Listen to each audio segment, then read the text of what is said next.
Vídeo de hoje do canal do Nicola traz bastidores da treta entre São Paulo e Palmeiras, com direito a provocações nas redes sociais. Preciso falar também sobre o Flamengo, que já tem estratégia montada para contratar reforços na metade do ano.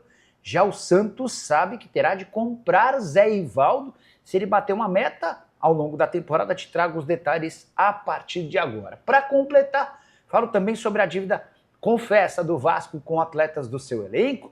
Tem as últimas do mercado, bastidores, finanças, o retrospecto do Corinthians contra times equatorianos, até porque tem confronto contra o Barcelona nessa quarta-feira, o Galo de olho em jogador que faz relativo sucesso na Juventude e muito mais. Fala aí pessoal, sou Jorge Nicola, bem-vindos a mais um vídeo do canal, sempre bom ter vocês por aqui, sem perder tempo, só pedir para deixar like, se inscrever no canal e ativar as notificações. Bora começar o vídeo com aquele tradicional giro de notícias e a primeira informação diz respeito a Neymar e Barcelona. Especulação que surgiu nos últimos dias no jornal Esporte da Espanha.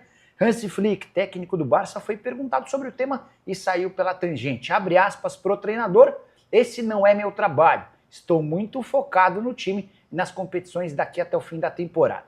Diante dessa resposta, fica a pergunta para você que está assistindo ao vídeo. Neymar no Barcelona é algo possível ou carta fora do baralho?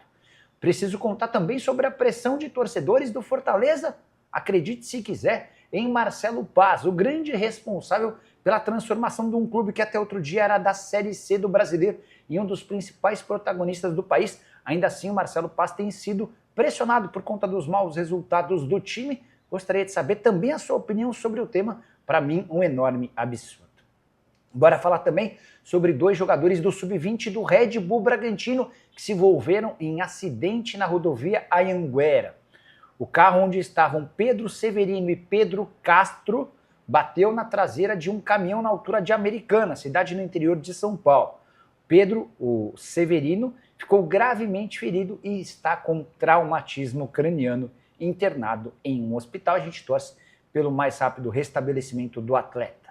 Preciso falar agora sobre o Clube Atlético Mineiro de olho em um jogador que vai bem com a camisa do Juventude. Eu me refiro a Enio, ponta de 24 anos de idade, que pertence ao Amazonas e está emprestado até o fim da temporada. Essa especulação sobre o interesse do Galo surgiu nas últimas horas. Entrei em contato com o Júlio Rondinelli, que é o diretor executivo de futebol do Juventude. Ele admitiu a sondagem do Galo e trouxe uma informação importante. Juventude vai exercer o direito de compra, avaliado em R$800 mil, ou seja, para que o Atlético tenha a chance de contratar o Enio, vai precisar se acertar com o time de Caxias do Sul e não mais com o Amazonas. Importante contar que há uma cláusula que dá esse direito do Juventude. Juventude vai exercer esse direito de compra e vai ficar com o atleta, que com a camisa do Juventude nessa temporada tem 10 gols, 10 jogos, 1 gol e 1 assistência.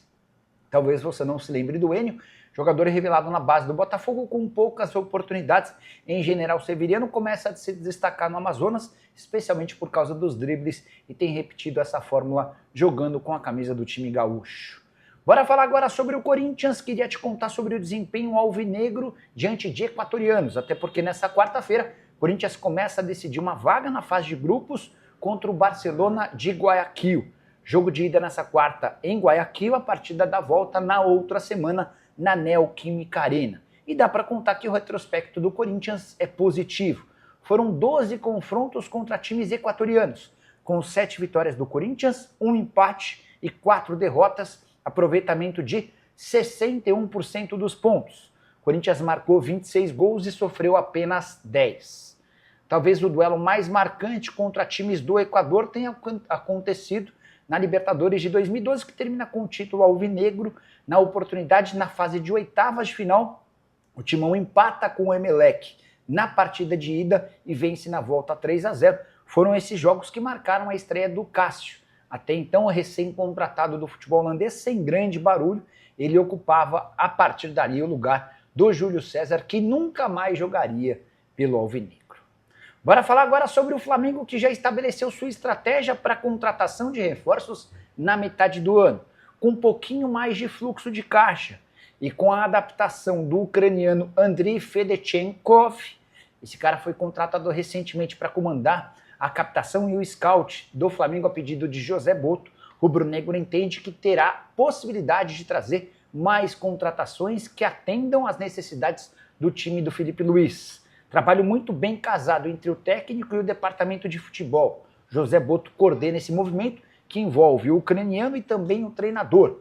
Felipe precisa de um lateral esquerdo, só para citar um exemplo. O André vai buscar opções, esse debate acontece com o Boto e também com o treinador até que eles cheguem a algumas conclusões. Importante contar que o Flamengo, ao contrário de outras janelas, não terá capacidade para grandes investimentos. Esqueçam a história de reforços de impacto, como por exemplo o Palmeiras fez com o Paulinho e também com o Vitor Roque. A ideia do Flamengo vai ser estabelecer estratégias mais básicas, jogadores que atendam aos pré-requisitos do técnico sem a necessidade de grande investimento, até porque, apesar de ser o clube mais saudável do país, o Flamengo gastou demais na temporada passada e segue com alguns problemas em seu fluxo de caixa. Preciso falar agora sobre o Santos, que terá de comprar o zagueiro Zé Ivaldo do Cruzeiro se, ao longo dessa temporada de empréstimo, o Zé Ivaldo tiver pelo menos 60% de participação nos jogos com a camisa do Santos. Zé Ivaldo que tem sido titular absoluto na campanha do Paulistão. O técnico Pedro Caixinha até trocou o companheiro de zaga dele, começando com o Luan Pérez, teve também o João Basso, mais recentemente o Gil foi promovido ao time principal. O Zé Ivaldo é que seguiu sempre como titular, e se for assim até o fim da temporada, ele será obrigatoriamente comprado do Cruzeiro. As cifras desse acordo ainda não foram reveladas, estou tentando descobrir para contar com exclusividade para vocês. Importante contar ainda que esse contrato de empréstimo com obrigação de compra, se 60% dos jogos for cumprido, também prevê a possibilidade de o Cruzeiro permanecer com um percentual de uma venda futura. Só para completar o noticiário do Cruzeiro, contar que o Pedro Lourenço, o Pedrinho BH, dono da SAF do Cruzeiro, admitiu que há várias sondagens pelo meio atacante Japa, abre aspas para o dono da SAF do Cruzeiro, todo mundo quer o Japa, mas não vamos liberá-lo. Temos certeza de que ele será um grande jogador, até por isso ele não sai, fecha aspas. A saideira em relação ao Cruzeiro, Leonardo Jardim, recentemente contratado pelo Cruzeiro, quer pelo menos mais 3 jogos treinos, além do confronto contra o Botafogo, antes da estreia do Cruzeiro no Campeonato Brasileiro. Esse confronto só acontece contra o Mirassol no fim do mês de março. Cruzeiro que dá preferência para jogos treino contra times da primeira divisão. Agora de falar sobre o Vasco, que admitiu à justiça quanto e para quem deve entre os atletas do seu elenco. São 17 jogadores para quem o Vasco tem pendências, ou com quem o Vasco tem pendências. E esses valores somados chegam na casa dos 13 milhões de reais. A maior dívida é com o João Vitor, zagueiro comprado do Benfica, operação que ainda resta para o Vasco pagar para o João Vitor 3 milhões e 200 mil reais. Esse valor se deve a luvas, aquele prêmio pela assinatura do contrato. O segundo jogador que mais tem dinheiro a receber do Cruz Maltino é Payet. Também por conta das luvas, 2 milhões e 200 mil reais. Já contei para vocês que o Payet tem contrato com o Vasco somente até a metade do ano e não deve ficar para depois no segundo semestre. Na terceira colocação no ranking de dívidas do Cruz Maltino aparece Paulinho de Paula, empatado com o Leonardo Jardim, o Léo Jardim, o goleiro. Ambos têm a receber do Vasco, também com luvas, 1 milhão e 100 mil reais. O David, atacante, tem 867 mil a receber de luvas. Jean Menezes, 1 milhão e 400 mil. O Watson, 640 mil. O Felipe Coutinho também faz parte dessa relação, com 550 mil. O Coutinho é uma das raras exceções. A dívida dele não é com luvas e sim com direitos de imagem. Citei só aqueles casos de maiores valores, mas há nessa relação também atletas como Verratti, Esforça, Souza, entre outros, com cifras menores do que as que eu citei. Só para completar o noticiário vascaíno, o Tietê não deve voltar para o confronto contra o Nova Iguaçu, jogo dessa quarta-feira pela Copa do Brasil, segunda fase. Tietê segue se recuperando de lesão e deve ter seu retorno confirmado para o confronto contra o Flamengo, sábado, jogo de volta das semifinais do Campeonato Carioca. Hora de falar sobre São Paulo e Palmeiras, que estão em pé de guerra mais uma vez extracampo. O jogo entre eles só acontece na próxima segunda-feira, e é justamente por causa da data e do local que os times estão brigando. E essa confusão começa assim que o São Paulo confirma sua classificação para as semifinais, depois da vitória por 1-0 contra o Novo Horizontino na noite dessa segunda-feira. presidente Júlio Casares entrou em contato com o pessoal da Record e também com o pessoal da Federação Paulista para solicitar que São Paulo e Palmeiras se enfrentassem no sábado com o mando do Verdão.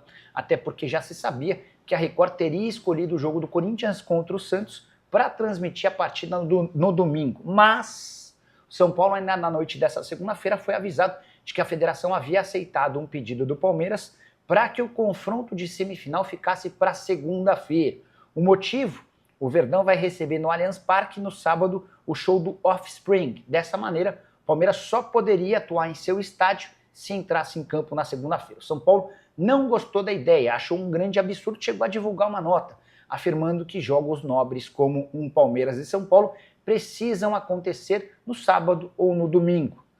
De fato, essa observação foi aceita pela federação, mas na verdade ela acabou sendo ignorada.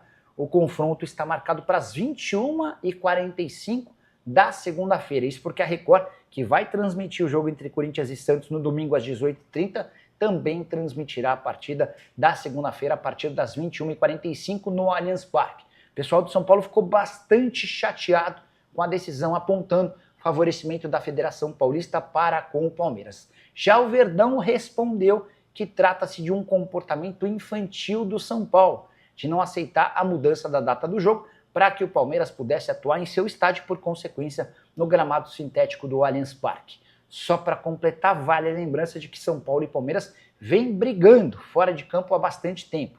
Na temporada de 2024, também no Paulistão, houve aquele episódio em que o Abel Ferreira nem pôde dar entrevista coletiva no estádio do Morumbi. A sala de imprensa não foi lhe concedida e a entrevista precisou ser cancelada. E você, o que pensa sobre todo esse barulho? Palmeiras tem razão? O São Paulo é quem está certo? Já usa o espaço para comentários, só não esquece de deixar like, de se inscrever no canal. A gente se encontra assim que surgir notícia. Tchau!